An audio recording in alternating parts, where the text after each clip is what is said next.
Prijs de naam van Jezus, geliefde kijkers en luisteraars. Dit is uw eigen programma, De Best is Yet to Come. Mijn naam is Steven de Reem en zoals altijd vind ik het een bijzonder voorrecht om wederom in uw huiskamer te zijn. U bent misschien net op wakker, u bent bezig ontbijt klaar te maken. Wat u ook bezig bent te doen, sap dat God op u, sap dat God op wat plan naar jullie.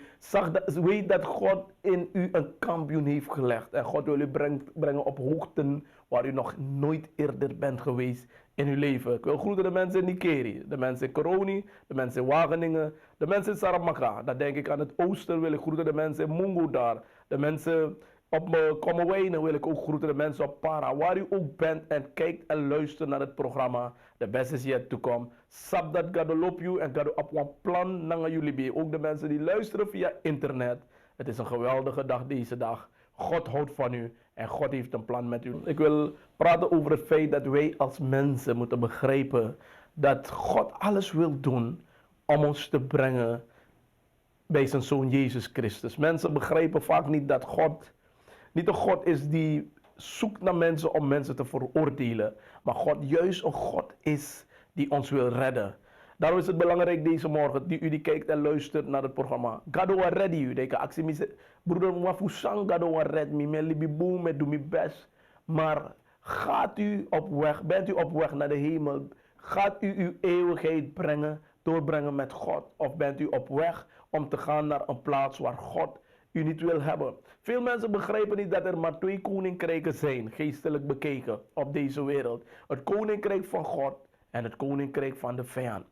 Het is hard misschien om het te zeggen deze morgen, maar als u God niet kent, dan hebt u geen leven. Letterlijk en figuurlijk. U leeft misschien wel, maar u bent geestelijk dood. Daarom is het belangrijk dat u God kent en dat u gaat begrijpen dat God u geestelijk levend wil maken. Niet alleen levend in de vorm dat u leeft met een doel en leeft met een purpose, maar ook in de vorm dat u uw geestelijke capaciteit kan vergroten. Want wanneer u God hebt leren kennen, dan gado eji de koni fu agrontabu, gado emeki verstand aan de wijsheid. En wanneer mensen heen en weer geslingerd zouden zijn, dan heeft God u de inzichten gegeven door zijn Heilige Geest, dat u dingen andersom kan opvatten. U ziet dat mensen, als ze God niet kennen, want psa even de kistrobanga de masra of een vrouw of een man gwelip ding, dan zie je dat mensen gaan en ze plegen zelfmoord. Bij alle gekke geringste dingen merk je dat mensen bereid zijn om gelijk een eind te maken van hun leven. Hoe komt dat? Omdat ze God niet kennen. Omdat ze de zin van het leven niet kennen. Omdat ze niet begrijpen dat God ten alle tijden daar is en een ieder die hem zoekt wil helpen. U die kijkt en luistert vandaag naar het programma The Best is Yet to Come. Ik wil u zeggen vandaag dat God uw noden kent, dat God uw toestanden kent, dat God precies weet wat er met u gaande is, maar dat hij u wil helpen. Maar als u God niet kent, kan hij u niet helpen. Als u God niet zoekt, kan hij u ook niet helpen. Maar als u vanmorgen kijkt en luistert naar het programma, wat voor omstandigheid u ook hebt in uw leven, maar u wil hulp hebben van God, begin God te zoeken. Begin u uw hart open te stellen, zodat God u kan helpen deze morgen. Ik wil lezen met u uit Colossense 1 vers 13. Als Paulus daar de brief richt naar de Colossense, dan zegt hij iets heel opmerkelijk. Hij zegt hier het volgende. Hij zegt, hij heeft ons verlost uit de macht der duisternis en ons overgebracht in het koninkrijk van zijn Zoon, zijn liefde, in wie wij verlossing hebben, de vergeving der zonden. Luister goed. Hij heeft ons verlost uit de macht der duisternis. De Bijbel zegt ons duidelijk dat mensen die Jezus Christus niet kennen, zonder dat ze dat willen, kunnen zijn in de macht van de duisternis. Ja, van de force van het koninkrijk der duisternis. De duivel die leeft en die met heel wat mooie dingen probeert de mensen af te houden van God. Heel wat mensen denken dat wanneer wij praten over de duivel, dan zoals men dat pleegt te plaatsen op portretten, dat de duivel gaat komen met een vork en met twee toetoes. Nee, de duivel komt als een engel des lichts, zegt de Bijbel. Je gaat nooit weten dat hij de duivel is. Hij komt op een manier waarbij hij u kan misleiden en kan verleiden. Zoals hij Adam en Eva heeft kunnen misleiden en verleiden. Kijk, als we, if me nou een voerman, me kon voeren joh. Me nou tegen dat maar een voerman toch, me kan wel een mooi pakket.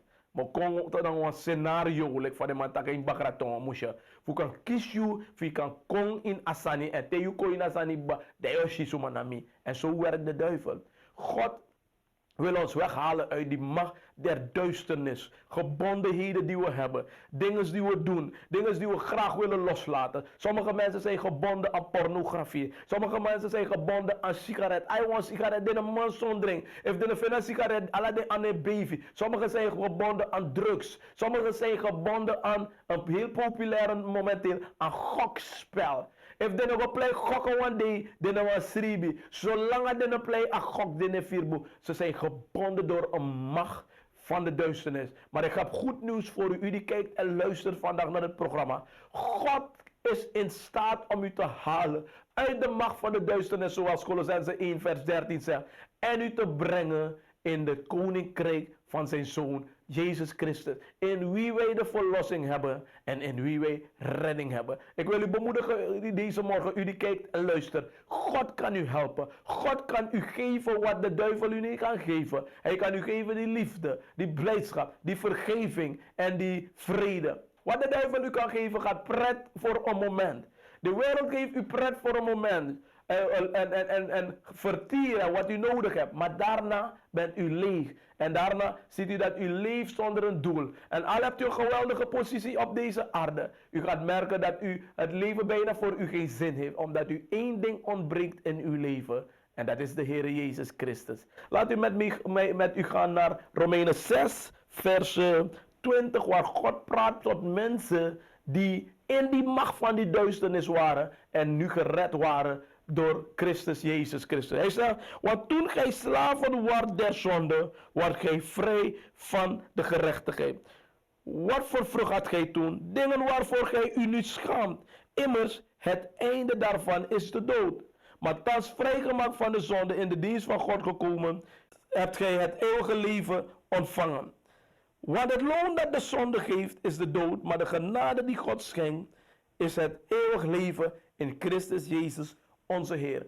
Wat Paulus hier zegt, hij zegt tegen de mensen die Christus pas hadden leren kennen in de brief van Romeinen, dat toen u Christus niet kende, was u slaaf van de zonde. Hij zegt, u deed dingen waarvoor u zich schaamt.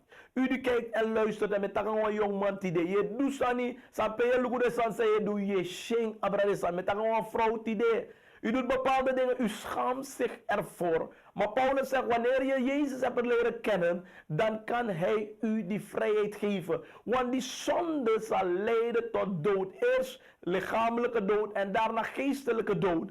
Maar wanneer je Jezus Christus hebt geaccepteerd als jouw heiland en verlosser, dan zegt de Bijbel, dan kan dat brengen die genezing. Daarom zegt de Bijbel het zo mooi, want het loon dat de zonde geeft, is de dood. Maar de genade die God schenkt, is eeuwig leven in Christus Jezus onze Heer. Heel wat mensen zoeken hulp bij God. Ze willen hebben dat God ze helpt in die situatie, in die huwelijksproblemen, in die schulden die u hebt, in die maatschappelijke problemen die u hebt. Maar één ding kan ik niet begrijpen. Ze willen die hulp hebben van God, maar ze willen God niet hebben. Ik wil u bemoedigen, u die kijkt en luistert vanmorgen naar dit programma, The Best is Yet to Come. Zoek niet alleen die hulp van God, maar zoek ook God. God kan u geven boven bidden en boven denken. God wil u deze morgen helpen. Ik weet dat u gaat zeggen, maar broeder Steve, u weet niet wat ik allemaal meemaak. Luister, de Bijbel zegt, wanneer u God gevonden hebt, hebt u het leven. Wie de Zoon gevonden heeft, heeft het leven. Wanneer je Jezus Christus hebt gevonden, is Jezus Christus in staat om u te helpen van alle schulden, van alle huwelijksproblemen, van alle dingen die u meemaakt. Je hebt mensen die kijken naar dit programma op dit moment. U hebt een minderwaardigheidscomplex. God kan u helpen van een minderwaardigheidscomplex. U voelt zich afgewezen. God kan u helpen. Maar je moet komen op de plaats om Jezus Christus eerst te accepteren als uw heiland en verlosser. En terwijl u accepteert Jezus Christus, dan gaat hij stap voor stap u brengen uit alle noden en alle problemen die u hebt. Ik wil vanmorgen met u bidden, u die kijkt en luistert, en ik wil u de vraag stellen: wilt u Jezus Christus accepteren als uw heiland en verlosser? En als u dat wilt doen deze morgen, wil ik met u bidden. Neemt u een gebedshouding aan. Vouwt u uw handen netjes op stong. of wat u ook wil doen, knielen. Maar belangrijk is dat u mij moet nazeggen. U moet doen alsof dit gebed voor uzelf, van uzelf is. Zeg mij deze woorden dan. Zeg, Vader God, ik weet dat ik een zondaar ben. Vergeeft u mij al mijn zonden. De bewuste zonde en de onbewuste zonde. Ik accepteer Jezus Christus vandaag als te zijn mijn heiland en verlosser. Vader God, ik dank u wel dat Jezus Christus is mijn heiland en mijn verlosser. En dat hij vanaf vandaag mijn leven totaal overneemt. Maak er iets moois van, Vader God. In Jezus' machtige naam. Amen. Mensen, op grond van Gods woord, de Bijbel, kan ik u garanderen dat als u Jezus Christus hebt aangenomen als uw heiland en verlosser, dat u een kind van God bent geworden.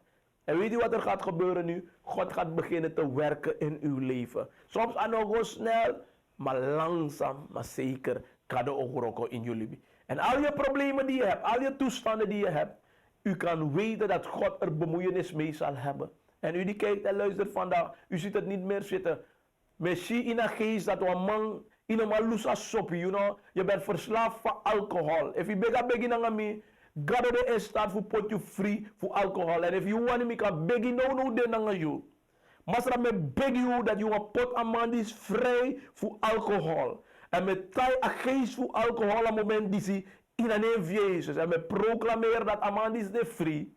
Of een vrouw is de free. In Jezus machtige naam. Amen. Mensen, God houdt van u. En wanneer je om je heen kijkt, dan is je van Libisch maar content. Je ziet mensen eten uit tonnen. Je ziet mensen zwerven. Je ziet mensen hun lichaam verkopen voor zowel pornografie als voor andere dingen. De serdes king money. Je ziet, Chimboy is serdes king money.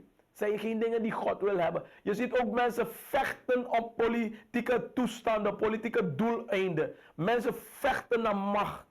Alles soort san je libis maar edu fuka sani. Dan heb je nog die toffels, maar cheer trouwen. Fuka abden sani fu trouwen. Denkt u dat God die wereld zo wil hebben? Nee hoor. Mensen hebben geen respect meer voor anderen. Denkt u dat dat de manier was dat God de mensen wil hebben? Nee, maar we hebben een vijand, een gemeenschappelijke vijand. De duivel. Maar ik wil u bemoedigen, u die kijkt en luistert naar het programma. Ga bij God en kom tot God. En God gaat u brengen naar plaatsen waar u nog nooit eerder bent geweest. God wil hebben dat u moet zijn succesvol. God wil hebben dat u moet zijn een kampioen. God wil hebben dat u komt op hoogten waar u nog nooit eerder bent geweest. God wil hebben dat u het goed maakt. Dat u totaal genezen bent. Dat u een lijfprobleem hebt. Maar u moet eerst zijn koninkrijk zoeken en zijn gerechtigheid. En alles wat je nodig hebt, zal je bovendien geschonken worden. Mensen, ik hou erg veel van u. En daarom predik ik het evangelie, zodat u, zoals ik de Heer gevonden heb, dat u ook God kan vinden. Deze morgen wil God u zegenen. Wat er ook gebeurt, weet dat hij van u houdt. En dat hij een plan heeft met uw leven. Ik zal u groeten deze dag. En ik wil u bemoedigen, u die straks gaat naar het werk. Wie ziet dat biggie vallen, nak een schietgebedje. Terwijl je niet wat takang gado. Als u al aan het werk gaat, neem een moment even voor takang gado. En wat uw nood ook mag zijn, deze God, ik kan u de garantie geven dat hij u gaat helpen. Een gezegende dag verder en weet dat de Heer met u is. En dat u in alle tijden klaar staat om u te redden. En weet één ding, het beste van uw leven is nooit achter u. Maar het beste van uw leven is altijd voor u. The best is yet to come. Ik groet u en tot een andere keer. Doei doei.